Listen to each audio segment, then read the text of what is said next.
bilbila narraan kaastuu akka maalli kiyya baay'ee ulfaata beektaa ishee wajjinis illee erga guyyaa gaabsanaa waliin argine. Egaa haadha mucaas mararoos guyyuma tokkotti dhabaman jechuun ni danda'ama. Bilbila kiyya hin kaastuu garuu bilbilli ishiin hojjeta. Ishiis argachuu hin dandeenye. Ishiin gaa guyyaa sana gaa baay'ee bo'aa turte. Gaa maal addasiis ishiis gaa wanni hin jenne gaa tarii yoo gara fuulduraatti waan tokko yaaddeetuma deebitee dhufte malee. Gaa waa tokko akka kophumatti nafee namootuma ollaadhaa na gargaaraa dhufanii mucaan innaa boo'ee na sossobuu na jajjabeessu. Anis wajjumaaniin boo'aa bakka maal jedhaa torbee tokko guutuu baay'ee. Ashamaa akkam jirtu kabajamtoota hordoftoota koo nagaa keessanii galata waaqayyoo nagaa kiyya. Egaa akkuma beekamu ani har'aa kanan dhufee fi dhimma hiriyaa koo dhimma tokkummaa irratti waa dubbachuufi. Innis akkuma isin sooshaal miidiyaa irratti argitanii tokkummaan hedduudha kan miidhamaa jiru. Isinillee viidiyoo irratti argitaniitu natti fakkaata. Intalli maataadhaan hiriyaa isaa duraa natti fakkaate. Daa'ima ji'a lamaan caaleedha kan isheen fidee irratti gattee deemte.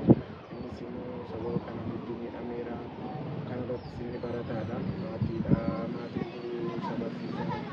Akka maatiitti akka kan jiraatu. Kana irratti immoo barnoota deemaa jiru. Namni daa'ima qabu baay'ee rakkataadha kan inni jiru. Daa'imni illee harma haadhaa osoo hin argatiin tuuttaatiin kan isheen jiraachaa jirtu. Kana cinaatti immoo aannan guutuun jira. Waa tokko daa'imman guutuun jira. Waan hedduudha kanarra kan jiru.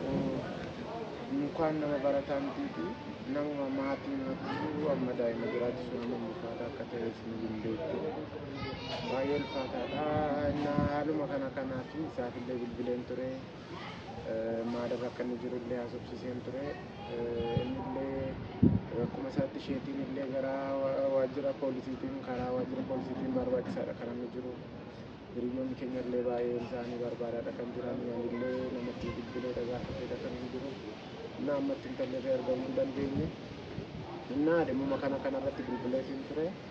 Naannoon biraa safaraa giriinii tokkoon taa'aa jira waan naan jedhee kan magaaluma sanatti deebi'aa jira.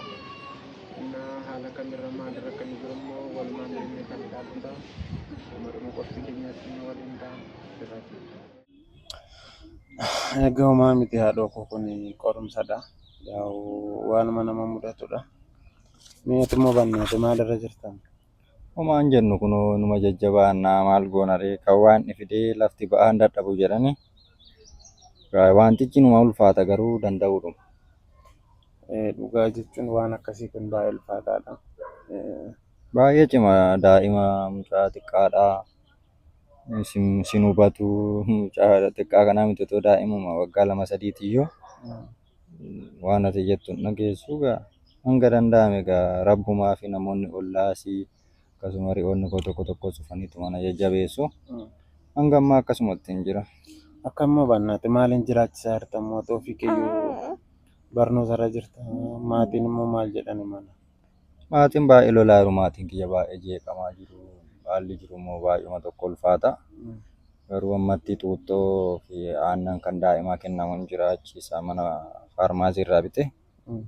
Isumaan amma jiraachaa jira kaa ammatti aannanuma maleessaa maaltu dhufaree silaa atoo gatte irraa badde. Akkasumatti jira garuu maan jedhu beektaa halkaniin boo'aa innuma boo'u aannan sana obaasee boo'ee irra fa'a. Amala qaba ammoo jechuudha. Baay'ee ulfaataadha. Garuu akkamittidha mucaa kana fiddee kan isheen sirriitti gattee deemuu dandeesse? Akkuma tasaatuma ri'aa kiyya wajjin teenyu akkuma viidiyoo sanarratti argite dhufteetuma mana fincaaniin dhaqaa maal jettee ani yoo mucaa natti gattee deemuudhaaf jettee yaadda ta'e ani sitti hin gatu mucaa kana baay'ee rakkadhee guddisee jetteetuma gaa haalli ishee haala gattee deemtuun fakkaatu dhugumatti immoo mucaa kana mana fincaanii mucaa raasii baattee akkatti seenti jedheetumaan irraa fuudhee mucaan hiriyaa kiyyaas qannoon irraa fuudhinaan jennaan mana irraa fuudhee achumaan badde. As kaatee achi kaatee inni barbaadee dhabee ergasiisu gadi naannoofnee anuu mucaa baadhee dhabnee jennee achi gara waajjira poolisiittis deemee immoo himeen ture. Waajjirri poolisii immoo mucaa kana homaa gochuu hin danda'u achi tursuu hin danda'u. Garuu immoo eeruu kenneera gaashiin barbaanna jedhanii waan haaraa yoo jiraate si beeksifna jedhanii Amma gaa akkanumatti ishii barbaadaa jirra. Baay'ee ulfaata dhugaa. Inni gara dhalaa taate akkamittiin dhugaa amma kana ji'a 9 guutuu qofaa baattee garaatti baattee ilaaltee deessee maaliif inni isheen amma kana akkasitti sitti gattee deemuu ishee An waan ifa kan akka murteessitee tarii immoo biyya Arabaa kana deemuu yaaddeeti ta'uu waan saayyuu naan galle tokkoffaa wanti natti dhaga'amu kiyya ta'uun saayyuu tun mirkanaa'een fiddee mucaa kana natti gattee deemuu ishiitu xiqqoo natti dhaga'ama malee uummanni kaanillee amma kanaa miti. Ati ishee argachuuf immoo maa yaaliin goone? Yaalii baay'ee yaale malee hiriyoonni koo wanni bishooftuu Finfinnee deemanii barbaadanii dhabanii duraan naa bilbilaa turte yeroo tokko garaatti naafe maal jettee naa bilbilaa turte takka bishooftuun jira yaadi ishii dhaabbataa miti beektaa si namansiisu hanga waan nama lashii beekuuf egaa hin sobdeetii jedhan immoo waan egaa mararoo wajjin jiru hin beetti waan ta'eef ishuma wajjin gargar nu baasuudhaaf waan akkasii yaaddeet akkas jettedhan yeroo sana bilbila kiyya cufadheen jalaa badee ergasii waliin agarree guyyuma mucaa kana fiddee gattee deemtuun argee bakka ishiin jiraattu hin beeku. Baay'ee ulfaata dhugaa. Annaa mararoon immoo maal jettee wannaate waa'ee mucaa kanaa? Mararoon maal jettee mararoonis bilbila narraan kaastu akka maalli kiyya baay'ee ulfaata beektaa ishee wajjinis illee erga guyyaa gaafsanaa waliin argine. Egaa haadha mucaas mararoos guyyuma tokkotti dhabaman jechuun ni danda'ama. Bilbila kiyya hin kaastu garuu bilbilli ishiin hojjeta. Ishiis argachuu hin dandeenye. Ishiin gaa guyyaa sana gaa baay'ee bo'aa turte. Gaa maa addasiis ishiis gaa wanni hin jenne gaa tarii yoo gara fuulduraatti waan tokko yaaddeetuma deebitee dhufte malee. Gaa waa tokko akka kophumatti nafee namootuma ollaadhaa tuna gargaaraa dhufanii mucaan innaa boo'ee na sossobuu na jajjabeessu. Kaanis wajjumaaniin bo'aa bakka maal jedhaa torbee tokko guutuu baay'eema rakkachaa jira. Inni guddaan hin ta'in malee erga ta'ee egaa homaa gochuun hin danda'amu furmaata qofa barbaaduudha. Wanta takkaa ta'e immoo duuba deebisuun baay'ee namatti ulfaata beektee kanaafuu nutis waan dandeenyuuf cinaa jirra. Karaatti haati ishee argamtus yoo danda'ame hin barbaanna. Ijoolleetti isin himnaa walitti illee isin araarsuu yaalla. Sababa kana ishii wajjin araaran barbaadu garuu hanga danda'ametti ani otoo mararoon dhuftee na gargaartee na bira dhaabbattee rafa rakkoo kanatti hanga dhugaan jiru adda bahutti otoo dhuftee barbaada. Ani ishii sana jireenya kootti deebisuun barbaadu yoo danda'ama ta'e yoo dhuguma mucaan kun qoratamee kiyya ta'uunsaa mirkanaa'e saniin booda waan seerri natti mureen nan ishii gargaara. Mucaan immoo akka ishii bira turu yoo danda'ame akkasittiin ishii barbaadaa jira. Kanaan yaada akkasiin qaba malee ishii walitti deebee waliin jiraadhaan yaada akkasii hin qabu. Ishii wajjin jiraachuus hin barbaadu. Ani nama wajjin jiraadhuun qaba. Ani kaadhimaa qaba. Jireenya biraan jiraachaa jira. Kanaaf ishii wajjin jiraachuu hin barbaadu. Kanaaf immoo jireenyi maatii kiyyaas baay'ee jeeqxee akkasuma mucaa ishii illee gattee deemuun ilmoo ishiirrayyuu rakkoo garaagaraa irra buusuu ta'a. Mucaan kun galgalaa ganama bo'aa. Kanaaf immoo dhuftee mucaa ishee gargaartu malee ishee wajjin araaramuudhaaf yaada hin qabu. Mucaan moo ati akkamittiin immoo kan jiraachisaa jirtu? Aannan moo mucaan silaa harma haadhaa hodhuu qaba ture amma waggaa 2-3 tokkotti. Ture egaa maal godha ree amma xuuxxuma hodha waan biraa waan argatu maal qaba ree hatiin jirtu. Garuu xuuxxoo hin hodha. Na hodhee maal jedhee rafaa egaa inni guddaan mucaan gaama akkuma argitu daa'ima mucaa raasiidha ji'a 2 darbu haadha sabbaa sadda baasee waan hin beekneef numa rafa innaa hodhe yeroo bo'uu qabutti hin bo'aa maa gochuu hin danda'u yeroo beela'etti xuuxxoon kennaafi amma akkasumatti hin jiraachisaa gara fuulduraa immoo waaqa beeku. Seera garuutu seerri qabate gaariidha beektaa mucaa. Beeksisa egaa amma nama bakka inni jiraatu hin beekne tokko seeratti akkatti himattu hin qabdu beektaa. Bakka inni jiraatu hin beektu taanaan maal goota amma lafa isheen jiraattu baruudha. Amma isumatti jirra beektaa. Inni kee maalidha ree amma kanarratti yoo maal si gargaaredha furmaanni isaa akkam yoo ta'e bareedattee yaadda.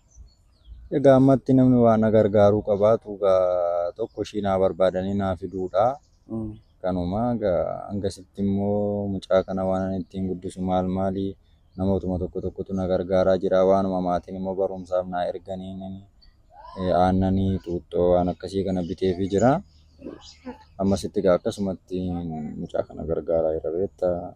Isa gara fuulduraa immoo egaa ishiinis hin dhufti jedhee yaada tarii na qoruudhumaaf ta'uu waan danda'uufi yoo ishiin dhufte immoo mucaa kana deemnee karaa qaama seeraa qorachiisnee dhugumaa mucaan kun kiyya ta'uu gaafa mirkanaa'e immoo mucaa kana waan seerri natti murteessee hojjedhees akka ta'u ta'ee nan gargaaraa jechuudha. Yaada akkasiin qaba gara fuulduraatti.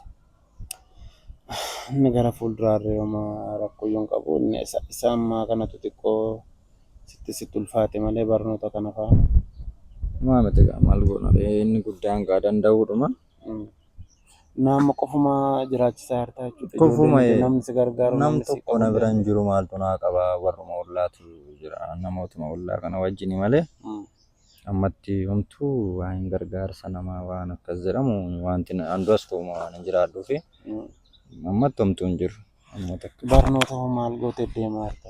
Amma gidduu kanatti barumsa deemaa hin jiru gaa yoo silaatoo mararoon illee jiraatte silaa shumatti illee gatadhee dhadhaqa isaatii barnootaatti. Namni immoo tokkoffaa mucaan kun waan natti gatameef amanee namarraa hin fuudhu.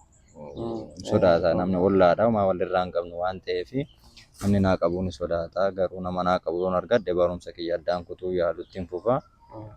Garuu ammatti ilmoo namaa gatuu hin danda'u. Haala kanarra hin jiran siin jedha.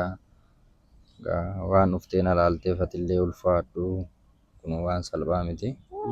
Haadha rakkoon qabu si ilaaluu qofaarree miti. Yaanumti illee amma humna keenyatti si waliin jirra. Waan barbaachisu illee nutti atillee nutti himi. Baay'ee ulfaadhu. Na yoo danda'ame immoo mararoo waliin walitti araarsinee isheen illee yeroof akkasi gargaartu gochuu illee yaalla. Yoo danda'ame karaa sana waan jiru yaaluudha. Maaf garuu akkasumadha. Homaa gochuu hin dandeenyu. Lafa ri'aa kiyyaa dhagee ooluu hin danda'u. Barumsas akkuma siin jedhee deemaa hin jiru. Haala ulfaataa keessan jira gaa rabbumatu beeka. Ulfaataadhaa ta'u egaa hordoftoonni hundi keessan amma akkuma argitan tokkummaan haala ulfaataa keessadha kan inni jiru. Isinillee karaa keessaniin waan dandeessaniin cinaa dhaabbadhaa. Suma kanaa barbaadan. Warri argitan warri qofa qabdanoo jiraattanii tokkummaa beeksisaa dheeruu kennaafi jenna. Waan waliin turtaniif ulfaadhaa galatoomaa.